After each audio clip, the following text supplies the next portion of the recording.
So hi everyone, welcome to another episode of Secrets of the Viz. This month we're doing a special on the Iron Viz entries this year where the theme is food and drinks. I've invited a couple of really cool authors with very cool vizes. So today I have Stephen with me to talk about a very unique viz on The World is Going Bananas. So over to you, Stephen, to give us a little intro about yourself and your journey in Tableau. My name is Stephen Detzel. I'm located out of Cincinnati, Ohio. And I started my journey with Tableau way back in about 2017 when the company I had worked for was acquired by Honeywell. We were largely a shop that worked out of just Excel pivot tables. Like if you did a pivot table for anyone back then at that company, it would blow their mind and you were the greatest data scientist on earth. Then we started shifting into Power BI. And then once we were folded into the Honeywell umbrella, we started migrating all of our stuff to Tableau. So starting in about 2017 or 2018, we had started doing our reporting within our little 3 or 4 person team in Tableau. And the 4 or 5 years following that, it was kind of a slow build of just self-learning Tableau in a vacuum, not knowing about anything like Tableau Public or any of these external resources. So most of my journey was self-taught in that way. I thought I got my Tableau skills pretty up to snuff until relatively recently, about 2 or 3 years ago, I had got the urge to switch jobs or start looking for another job. So as a way to build up my resume, since the area that I wanted to specialize in was building pretty data visualizations and data analysis. So I was like, let me build up a portfolio. And that's when I started dabbling in Tableau Public. At that time, that kind of opened my eyes to all of these Tableau communities and resources on the internet that I had no idea existed. And where I thought I was on the Tableau totem pole as far as skill level, it immediately collapsed seeing all this stuff that people were putting out there. I was able to throw like 5 or 6 dashboards on my Tableau Public profile. So that in my job interviews, just to show, hey, I kind of know what I'm doing in Tableau. And then at that time, I had actually entered the Iron Viz for the first time in 2023, which to this day is probably the coolest thing I've built in Tableau so far. And then from then on, I've really been exploring and perusing Tableau Public, trying to borrow some ideas, and I've really been able to implement it a lot in my current job. I wasn't able to enter last year, but I'm really wanting to be more engaged with the Tableau community, maybe not necessarily overtly like participating or joining clubs, but seeing what people are publishing on Tableau Public and seeing what I can learn from them at the very least. So the world of Tableau is definitely opening up to me in the past few years. So I'm really excited about that. I think you're selling yourself short a little bit on that because the Iron Viz entry that you did in 2023, the Key to My Heart, actually was part of the top 10 qualifiers. It's a very unique viz where you can see the heat map across what keys are people using and stuff like that. And you can actually switch the different layouts because I think some people might not be aware different parts of the world use different keyboard layouts. The most common keyboard layout is probably the QWERTY keyboard where you have like QWERTY on the top.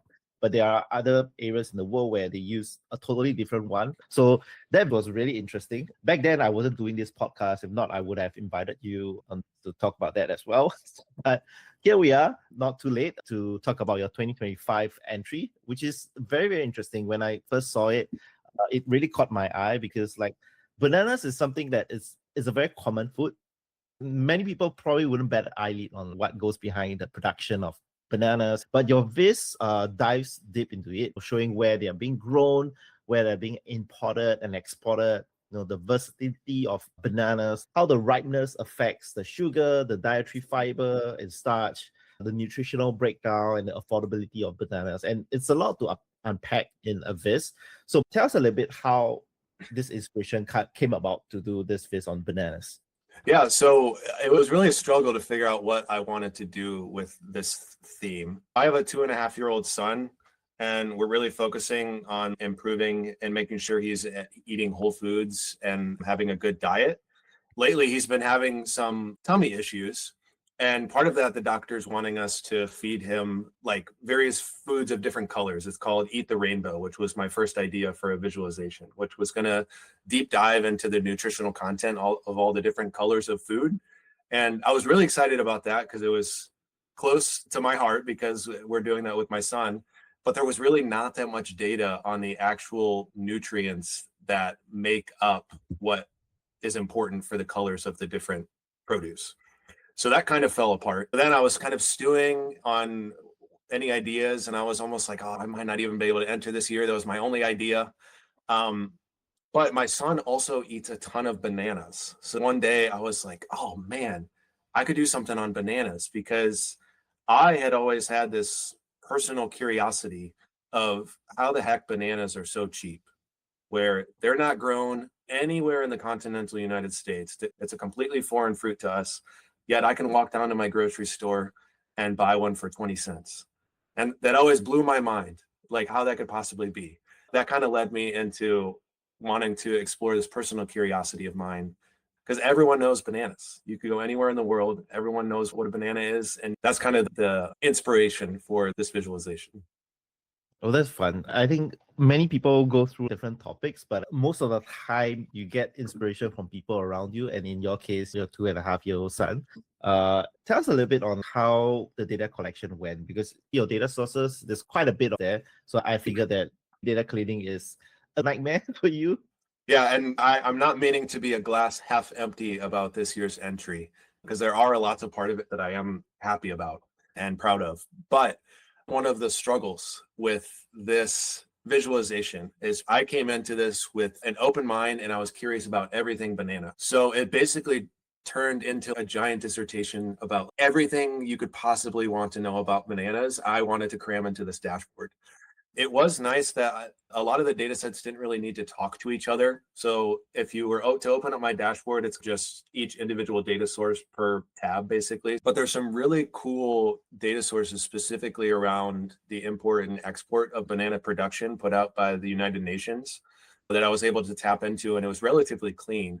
And then a lot of the other ones, it wasn't necessarily data cleansing. It was just figuring out what data set I wanted to download. So yeah, it was definitely an adventure. And I think that was one of my lessons learned, is at least figure out the story you want to tell first. Because just saying I want to tell everyone everything about bananas was not good enough to hone into what data story I wanted to tell for my entry. It might make for a cool dashboard, but for the IronViz entry, I think I was just trying to do too much. So diving into the design of it, I really love the navigation bar that you have at the top. And if you click through the bar, you'll see that there's this little monkey that hangs itself on the bars and actually travels from one point to another. I thought there was a very nice thematic design to it. This is actually something I wanted to get into, because this was kind of funny this year. So I tend to gravitate for IronViz, and even though this is my second time, I like doing long form way more, like 100%. It was more of a challenge for me this year. I was like, hey, I've seen a lot more entries where they're one screeners and paginated, because one of the aspects I wanted to include in this dashboard, which I hadn't gotten to, was a timeline of the history of bananas. They have a pretty messy and dark history that's actually really fascinating and contributes to why they're so cheap. Back in the, I think it might have been the 50s and 60s, there was a lot of meddling with corrupt governments and stuff to suppress prices and keep monopolies within the banana industry. So I had looked on Tableau Public for examples of people's timelines, and I had come across some really pretty ones that blew my mind. I didn't know how it was possible to do it in Tableau. And it was doing it with map layers. So for the 2023 entry for the keyboard one, that was when I had learned out how to do visualizations using the path aspect and shapes. This year, the very first thing I did was this navigation bar, because I was just so excited to dabble with the map layers and stuff. That's when I started messing around with, oh, that would be cool if I had a navigation pane that was animated, where when you click through the dashboard, it'll highlight the page you're on with a pretty emoji or something. And then I had the idea to include the monkey. That I was hoping the animations would work on Tableau Public, where you'd see the monkey like scurrying across. It didn't quite work out that way. But really, it was out of my excitement for using map layers for pretty much the first time. That's really cool. I think you touched on a very important point. I always tell people that IronViz is an accumulation of what you've learned in the year itself.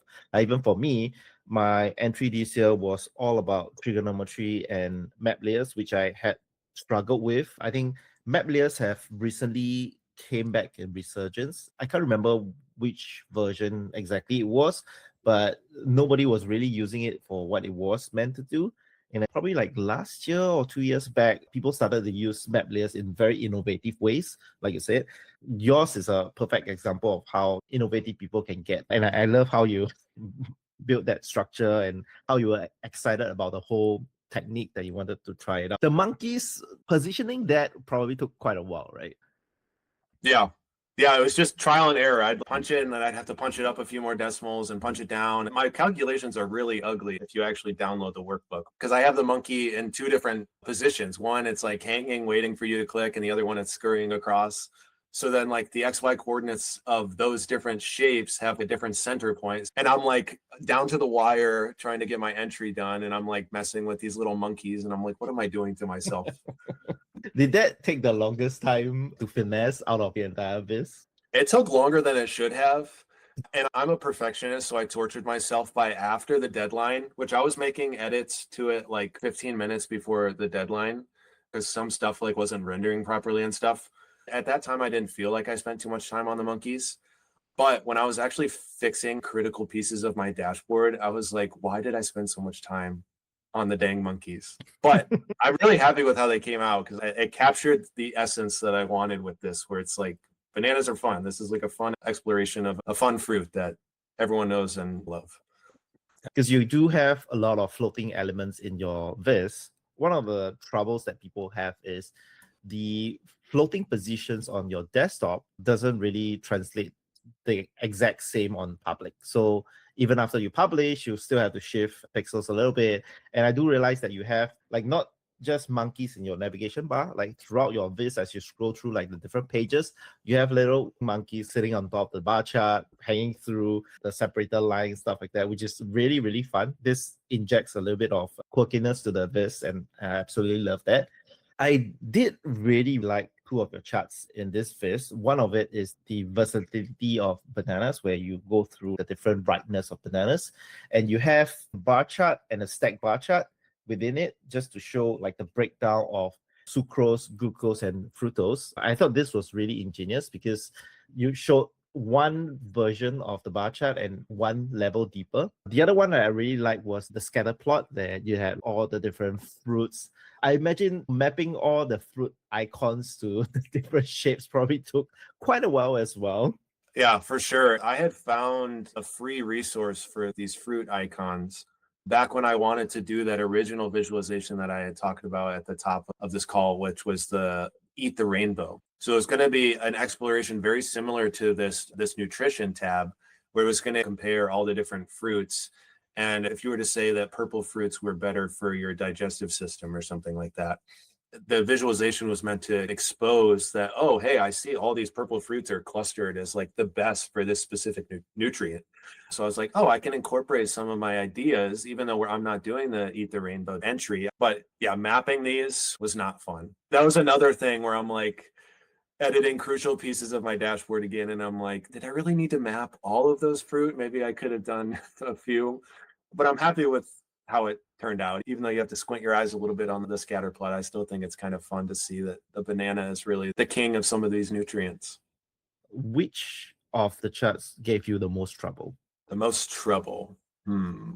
I would say, besides mapping of icons and stuff, bananas are well-traveled tab. Actually ended up being the one that tortured me the most because there's a few tiny mistakes on this one that I found after I had submitted my entry and the deadline had passed. But this center visualization where it's actually mapping the source country and the destination was actually the most difficult one for me. Going back to map layers and stuff, I really haven't had too much experience doing anything with maps beyond just like color coding states or cities or something. And I didn't have the actual latitude and longitude data of the countries going into this, where if I had enough time to prepare, I would have had like a separate data set that would have had those mapped out. I had to do it the really hacky way where you render everything in the visualization and then you download the data from Tableau for the generated longitude and latitude. And then I copied that back in as a data source and connected it to it so I could get the actual originating country and the destination country to map out these flight path type of things. So I think that is probably the biggest headache that I had on this dashboard.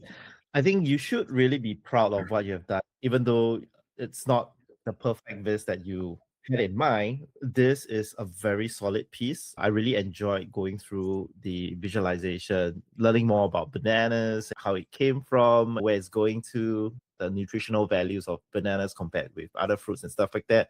I'll definitely put this in my bookmark so that I can always compare what fruits I need to give my kids as well. Because as parents, you always worry about the nutrition of the food that they are getting. So thank you again, Stephen, for walking us through this amazing viz. I hope everyone learned something from your process, and we'll see everyone at the next episode.